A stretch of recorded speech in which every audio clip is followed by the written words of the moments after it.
नमस्ते आदाब सत श्री अकाल प्यारे दर्शकों, कैसे हैं आप सब। उम्मीद करती हूँ आप सब खैरियत से होंगे। फिल्मी news 88 presenting beekeeper film review. Fishing के सबसे बड़े माफिया का सफाया करने निकला एडम क्ले। तो पिछला साल हिंदी सिनेमा में सबसे हिंसक फिल्म के रूप जिस फिल्म एनिमल ने धमाकेदार कमाई की, उसे देखने वालों के लिए हॉलीवुड इस साल उससे भी बड़ा तोहफा लेकर आया है। यहाँ अपराध भी आला दर्जे का है।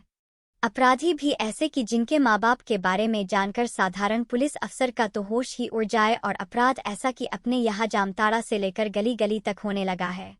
बीकीपर जेसन स्टेथम की फिल्म है। उनके प्रशंसकों की भारत में तादाद काफ़ी है। फिल्म बनाई उन डेविड एयर ने है जिनकी कलम का जादू फास्ट एंड फ्यूरियस को न सिर्फ एक फ्रेंचाइजी बनाने में कामयाब रहा, बल्कि उनके लेखन ने ही उनको हॉलीवुड में स्थापित किया। ये तीसरा मौका है जब डेविड किसी दूसरे की लिखी फिल्म को निर्देशित कर रहे हैं। आज डेविड का जन्मदिन भी है और 55 साल के हो चुके डेविड का ये एक्शन फिल्मों को देखने वालों के लिए ये एक खास तोहफा है। फिल्म द बीकीपर, जैसा कि इसके नाम से ही पता चलता है कि मधुमक्खी पालन करने वाले एक इंसान की ही कहानी है। अमेरिका में किसी दूरदराज इलाके में वह अपना काम शांति से कर रहा है। उसकी पड़ोसी एक बुजुर्ग महिला उसका हालचाल लेती रहती है। अपने बनाए शहद का एक जार लेकर ये बीकीपर जब अपनी पड़ोसन के घर पहुंचता है तो वह मरी मिलती है। पहला इल्जाम बीकीपर के सिर ही आता है। तफ्तीश उस महिला की बेटी ही की कर रही है। दोनों का दोबारा आमना सामना होता है। पता चलता है कि अमेरिका जैसे देश में भी जामताड़ा खूब हो रहा है। लिंक पर क्लिक करने की बेचैनी वहां भी लोगों के खाते खाली करवा रही है।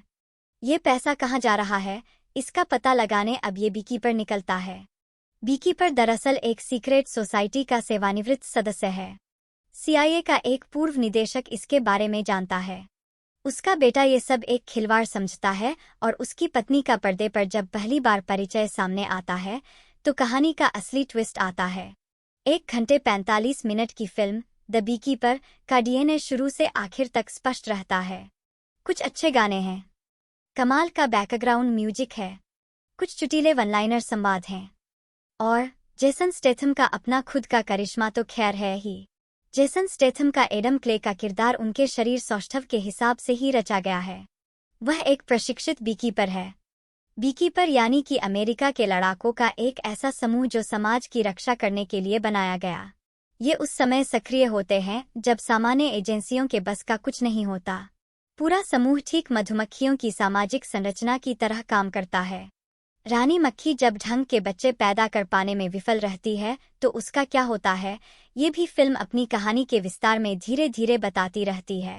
अपनी पड़ोसन की मौत के जिम्मेदारों की तलाश करने और उन्हें नेस्तनाबूद करने निकले एडम क्ले के पास लक्ष्य के अलावा कुछ नहीं है। जेसन स्टेथम की फिल्मों का एक तयशुदा फॉर्मूला होता है। वह एक मुसीबत को पहचानते हैं, उसकी तह तक जाते हैं और इस मुसीबत को पैदा करने वालों का नामोनिशान मिटा देते हैं।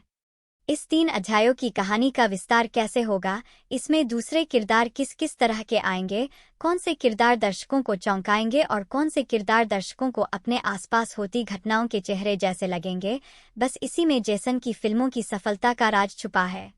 क्रूर और विभत्स एक्शन फिल्मों का पर्याय बन चुके जेसन स्टेथम की फिल्म द बीकीपर उनके प्रशंसकों के लिए साल का पहला बढ़िया तोहफा है। उनका अभिनय अपनी जगह बिल्कुल दुरुस्त है। एक्शन दृश्यों में जेसन का तोड़ वैसी भी दूसरा नहीं है।